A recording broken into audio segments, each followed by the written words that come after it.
In Ecuador, it's relatively new, the concept of bioeconomy, so we need to understand a little bit more what other countries are doing, what are the successes, and of course, what are the failures as well.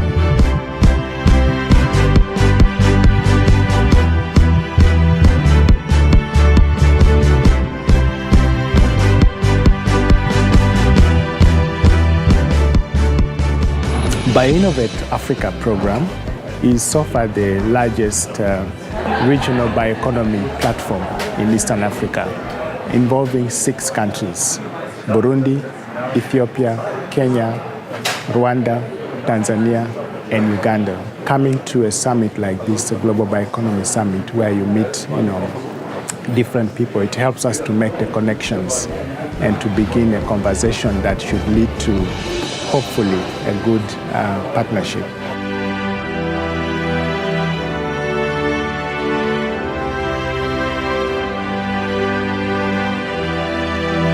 Thailand is one of the major producers.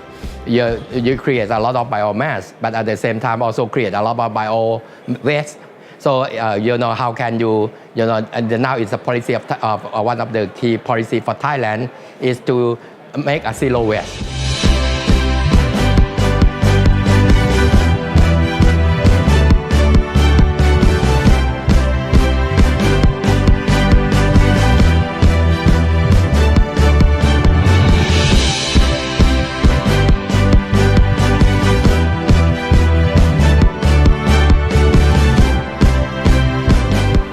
Sounds very mundane, but as someone who has worked at the bench and tried to build biological systems to do a particular thing, I really like automation. I really like quantitative measurement systems. I really like quantitative analytical systems, because that's the foundation of engineering. That's how you get from, I think I want to build an organism that displaces a petrochemical from the market, to actually being able to build that organism and to make that chemical and thereby displace petroleum from the world.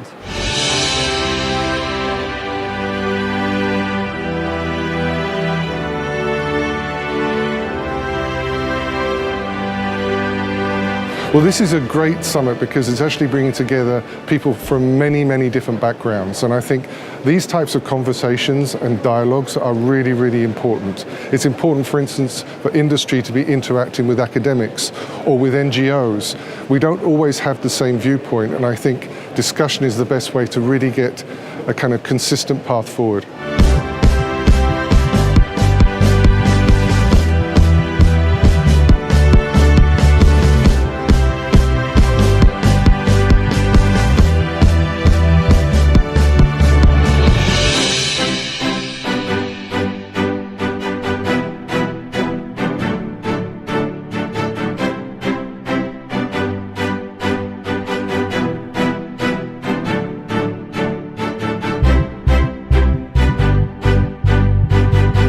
I think that bioeconomy has to be about bottom-up innovation. So that means that every citizen can potentially become a scientist, can potentially become an entrepreneur using these technologies, and that's how you can actually make sure that the bioeconomy is not seen as a very vague concept or something very elitist. That when every citizen and in the country can actually become what we call a prosumer, that is, they can produce and consume innovation at the same time, then they will understand that the bioeconomy is not something theoretical, it's something that is practical and maybe even fun, because they're actually actively participating in building this bioeconomy.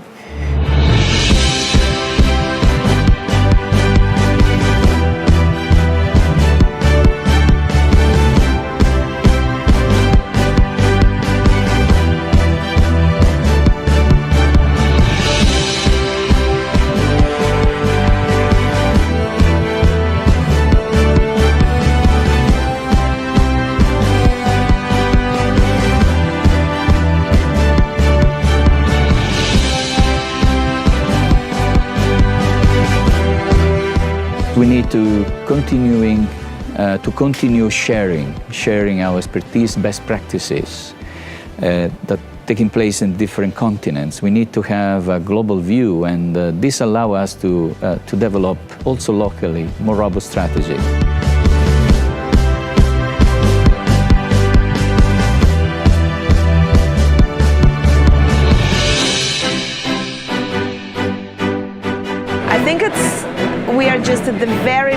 and we have to see what the other is doing. And for example, if you come to the exhibition here, you can already feel the flavor, how creative people who work in this huge concept are. What I somehow kind of observe is that these products that we see are very much matching the world that we are living in now, and kind of trying to fit the needs that we already have and just replace products we already have.